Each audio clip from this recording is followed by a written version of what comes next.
السلام علیکم ناظرین، آج کے ویلاگ میں ہم بات کریں گے کہ حکومت اور اسٹیبلشمنٹ کے درمیان ٹھن گئی ہے اور ان میں اختلافات واضح نظر آ رہے ہیں۔ وزیر اعظم صاحب کا آپ نے سنا ہوگا، اور جو کچھ ہو رہا ہے پچھلے 2 دن سے اس سے یہی اندازہ ہو رہا ہے کہ یہ اب خلیج بڑھتی جا رہی ہے، اور وزیر اعظم صاحب نے بھی کلیئر میسج دیا ہے کہ انہیں جو ہے وہ مزید جو ہے وہ تنگ نہ کیا جائے یا ان کا گھیرا تنگ نہ کیا جائے، ان کو جو ہے وہ ریلیف دینے کے لیے اپوزیشن کے حوالے سے، ورنہ تو وہ اسمبلی توڑ دیں گے۔ عمران خان صاحب نے جو آج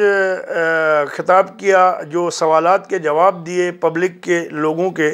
اس میں ان سے ایک بڑا چبھتا سوال یہ بھی ہوا کہ جہانگیر ترین کو آپ نے این آر او دے دیا ہے۔ تو اس پہ انہوں نے کہا کہ نہیں، جہانگیر ترین کو این آر او نہیں دیا، بلکہ کسی کو بھی نہیں دیں گے، اور شاید یہی وجہ تھی کہ وہ بار بار جو ہے وہ چینی مافیا کو ٹارگٹ کرتے رہے۔ اس سے پہلے جو وزیر اطلاعات ہیں فواد چودھری صاحب، انہوں نے ٹویٹ کیا اور کہا کہ جی ہمیں نئے حقائق ملے ہیں حدیبیہ پیپر ملز کا، جو ہے انہوں نے کل اس پہ میٹنگ بھی ہوئی تھی وزیر اعظم صاحب کے پاس، تو اس میں انہوں نے کہا ہے کہ ہم یہ کھولیں گے۔ اب سعودی عرب سے واپس آتے ہی فوراً انہوں نے جو پہلا کام کیا ہے وہ یہی کیا ہے کہ شہباز شریف کے خلاف جو ہے مقدمات کیا ہیں اور شریف فیملی کے خلاف جو ہے گھیرا تنگ کیسے کیا جائے۔ تو اس لیے انہوں نے جو ہے 2014 میں سپریم کورٹ نے جس معاملے کو یا لاہور ہائی کورٹ نے سیٹل کر دیا تھا، اور پھر 2018 میں سپریم کورٹ نے نیب کی اپیل خارج کر دی تھی کہ حدیبیہ پیپر ملز کو دوبارہ سے انویسٹیگیٹ کرنے کی یا اس کو سماعت کرنے کی اجازت دی جائے۔ تو اب اس کے بعد پھر 3 سال بعد جب سپریم کورٹ نے پہلے نکالا ہے، پھر اس کو جو ہے کھولا جا رہا ہے۔ یہ اور بات ہے کہ اس میں ٹیکنیکل بیسس پہ عدالتوں نے اس کو ختم کیا تھا، لیکن جو کرپشن کے حوالے سے جو کنٹینٹ ہیں اس کیس کے یا اس میں جو ثبوت ہیں وہ بھی قابل غور ہیں۔ تو ہم آپ کو اس کی ڈیٹیل بھی بتائیں گے حدیبیہ پیپر ملز کے حوالے سے کہ یہ کب کیا ہوا اور کس طرح سلسلہ ہوا۔ لیکن باڈی لینگویج جو وزیر اعظم صاحب کی ہے اس میں تو کلیئر لگ رہا ہے، جس طرح، اور ہاں اس نے جو ہے اپنا وزیر اطلاعات نے تو جسٹس قاضی فائز عیسیٰ کا نام لیے بنے کہا کہ ان کا جو ہے وہ بھی اثاثے باہر نکل آئے ہیں۔ ایک جج نے جس کو چھوڑا تھا، حالانکہ اس بینچ کو ہیڈ کر رہے تھے جسٹس مشیر عالم، لیکن 2 ممبر تھے، مظہر میاں خیل صاحب اور جسٹس قاضی فائز عیسیٰ، تو ان تینوں نے متفقہ یہ ججمنٹ دی تھی۔ تو بہرحال اب اس شہباز شریف کے اور حدیبیہ کیس کے آڑ میں اس جج کو بھی جو ہے وہ ٹارگٹ کیا جا رہا ہے، کیونکہ جو صدارتی ریفرنس تھا وہ تو کام نہیں آ سکا ان کے، تو اب یہ اس کی آڑ میں جو ہے وہ جسٹس قاضی فائز عیسیٰ کو بھی نشانے پہ لینا چاہ رہی ہے حکومت۔ اور حکومت کے جو اقدامات ہیں ان میں سے تو ایسا لگتا ہے کہ جیسا کہ وہ یہ چاہ رہے ہیں کہ ان کو زبردستی حکومت سے نکالا جائے یا کسی طریقے سے اس طرح کا سسٹم ہو تاکہ وہ عوام کے پاس جو ہے اپنی ایک شہید ہونے کا، سیاسی شہید ہونے کا جو ہے ایک عذر پیش کر سکیں اور پھر آئندہ انتخابات میں کچھ نہ کچھ حاصل کر سکیں۔ اب شہباز شریف صاحب کو جس طرح دیکھیں، شہباز شریف صاحب نے بھی بڑی سمارٹ گیم کی، وہ اسلام آباد آئے، برطانوی ہائی کمشنر سے ملے، چائنیز ایمبیسڈر سے ملے۔ برطانوی ہائی کمشنر وہاں چونکہ وہاں پابندیاں ہیں پاکستانیوں پہ، تو وہ جو ہے کورونا کی وجہ سے جو ہے ان کو جانا تھا قرنطینہ میں، تو وہ سارے معاملات طے کر کے اس کے بعد ادھر سے درخواست ڈالی جمعرات کو، جمعے کو ان کو انصاف مل گیا۔ ہفتے کی رات کو اور جمعے کی درمیانی شب جو ہے وہ فلائٹ پکڑنے کے چکر میں تھے اور وہ رک گئے، فائنلی گورنمنٹ نے آ کے روک دیا۔ حالانکہ اس میں ہم اگر دیکھتے ہیں تو آشیرواد اسٹیبلشمنٹ کی لگ رہی ہے، ورنہ تو اتنا جلدی انصاف پاکستان میں کسی کو نہیں ملتا۔ تو شہباز شریف کو جو کام دیا گیا تھا کہ وہ جا کے میاں نواز شریف کو راضی کریں، اور عید کے بعد جو ہے وہ یا بجٹ کے بعد جو ہے بالخصوص وہ موو جو ہے جہانگیر ترین والی، اگر وہ ان کی نہیں بنتی تو وہ اس کو میچور کریں۔ اصل ٹاسک یہ تھا کہ عمران خان کو بھی نکالا جائے اور پنجاب کے چیف منسٹر کو بھی نکالا جائے۔ اس معاملے کے لیے نواز شریف کو راضی کرنا تھا کچھ عرصے کے لیے تاکہ وہ خاموش رہیں۔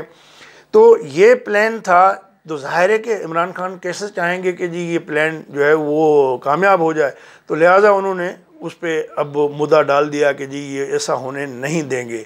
اور جہانگیر ترین کا جہاں تک سوال ہے کہ جہانگیر ترین کو بھی جو مطلوبہ ریلیف نہیں ملا تو اس کے بعد پھر وہ اپنے کارڈ اپوزیشن کے کہنے پہ کھیلیں گے، تو ظاہر ہے کہ جب یہ موو ہوگی تو عمران خان کا جو پہلے ہی اسد عمر کے ذریعے انہوں نے پیغام دیا تھا، اب بھی کہا ہے کہ مجھے حکومت کی کوئی پرواہ نہیں ہے، تو یہ بھی واضح پیغام ہے کہ ہم جو ہے وہ اسمبلی توڑ دیں گے۔ دوسرا جو مدعا بار بار حکومت یہ زور دے کے کہہ رہی ہے کہ انڈیا کے ساتھ کشمیر کے معاملے پہ بات چیت اس وقت تک نہیں ہوگی جب تک جو ہے وہ 5 اگست کے جو اقدامات اٹھائے تھے مودی سرکار نے وہ ریورس نہیں ہوتے۔ اب اس کا مطلب یہ ہے کہ لاسٹ ٹائم جیسا کہ آرمی چیف نے بیک گراؤنڈ بریفنگ میں آف دا ریکارڈ بریفنگ میں یہ کہا تھا کہ جی فوجی سطح پہ بات چیت ہوئی تھی اور کشمیر کے حوالے سے کافی پیش رفت ہوئی ہے، اب وہ مدعا بھی عمران خان صاحب جو ہے اپنے گلے سے نکالنا چاہتے ہیں، لیکن شہباز شریف نے یہ لینا شروع کیا ہے کہ جی یہ کشمیر پہ سودے بازی حکومت کر رہی ہے۔ تو خیر یہ بڑی آگے چل کے انٹرسٹنگ ایک ڈیبیٹ جو ہے وہ بڑھے گی آگے۔ تو جہاں تک بات ہے حدیبیہ پیپر ملز کی، تو یہ جب آپ کو یاد ہوگا کہ 93 میں پاکستان پیپلز پارٹی کی گورنمنٹ تھی تو رحمان ملک FIA میں تھے، انہوں نے اس کیس کو ڈگ آؤٹ کیا تھا،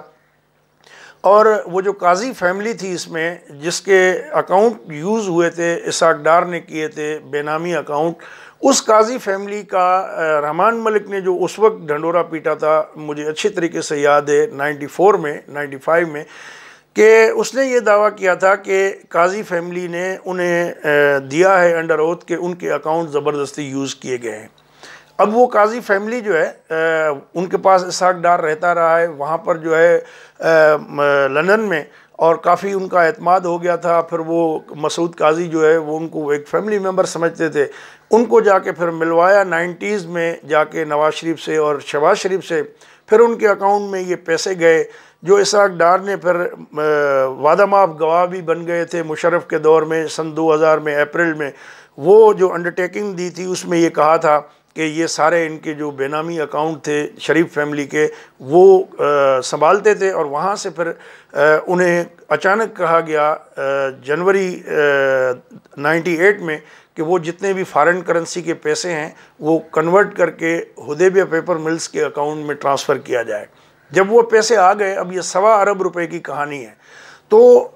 اس کے بعد پھر مئی 98 میں ہم نے دیکھا کہ میاں نواز شریف نے ایٹمی دھماکہ کیا، اور اس کے فوراً بعد جو ہے وہ فارن کرنسی اکاؤنٹ پہ بین بھی لگ گئی۔ یہ اور بات ہے کہ اسحاق ڈار اس سے مکر گئے تھے۔ پھر جب 2013 میں میاں صاحب حکومت میں آئے تو انہوں نے یہ معاملہ اٹھایا اور لاہور ہائی کورٹ میں لے گئے، اس نیب کے ریفرنس کو چیلنج کیا۔ اب 2014 میں جو ہے وہ حکومت تھی نون لیگ کی، اس وقت لاہور ہائی کورٹ کے 2 رکنی بینچ میں اسپلٹ ڈیسیشن آیا، یعنی ایک کہہ رہا تھا کہ جی یہ ریفرنس ختم ہونا چاہیے، دوسرا جج کہہ رہا تھا نہیں یہ کرپشن کا ٹھوس کیس ہے چلنا چاہیے۔ پھر ریفری جج جو ہے وہ شمیم صاحب کو مقرر کیا گیا، اور پھر جو ہے اکثریت سے یہ فیصلہ آیا، ریفرنس گیا، اور گورنمنٹ بھی سوتی رہی، نیب بھی سوتی رہی، لیکن 2014 میں جب لاہور ہائی کورٹ نے فارغ کیا تو اس کے بعد پھر 2017 میں آ کے نیب نے یہ کیس سپریم کورٹ میں لے آئی اپیل میں کہ جی ہمیں ری انویسٹیگیٹ کرنے دیا جائے۔ اس پہ آصف سعید کھوسہ صاحب جو ہے وہ ولنگ تھے، لیکن ان پہ پھر تنقید ہوئی، وہ گورنمنٹ اس نے ریکیوز کیا خود کو بینچ سے، اور پھر جو 3 رکنی بینچ تھی اس نے یہ 2018 میں فیصلہ دے دیا کہ جی یہ ایک سیاسی طور پہ تنگ کرنے والی بات ہے کہ اتنے عرصے سے جو یہ کیس چل رہا ہے تو اب اس کو جو ہے دوبارہ نہیں چلنا چاہیے۔ اب وہ 2018 میں یہ معاملہ طے ہو گیا، اس کے بعد پھر اب آ کے 2021 میں گورنمنٹ کہتی ہے کہ جی نیا لنک ملا ہے شہباز شریف کی TT کا حدیبیہ پیپر ملز کے حوالے سے، لہٰذا یہ چلنا چاہیے۔ تو ایک طرف اگر دیکھیں تو نو ڈاؤٹ کہ اس میں گورنمنٹ کی ایک میلافائڈی ان دا سینس کہ پولیٹیکل وکٹمائزیشن کے حوالے سے اپنی جگہ پہ ایک نقطہ ضرور ہے، لیکن کیس کے میرٹس پہ اگر دیکھا جائے تو اس میں بہت دم خم ہے۔ اب دیکھتے ہیں کہ گورنمنٹ اس میں کس حد تک کامیاب ہوتی ہے کہ آیا شہباز شریف کے ساتھ جو ہے جسٹس قاضی فائز عیسیٰ کو بھی لپیٹتی ہے، تو یہ بڑی انٹرسٹنگ سچویشن ہوگی، دیکھتے ہیں کہ آگے کیا انفولڈ کس طرح ہو رہی ہے۔ تو دوستو آپ سے گزارش ہے کہ جنہوں نے ہمارا چینل سبسکرائب نہیں کیا ہمارا چینل سبسکرائب کریں، اور ویڈیو اچھی لگے تو دوستوں کے ساتھ شیئر ضرور کر دیجیے گا۔ اپنا خیال رکھیے گا، اجازت دیں، اللہ حافظ۔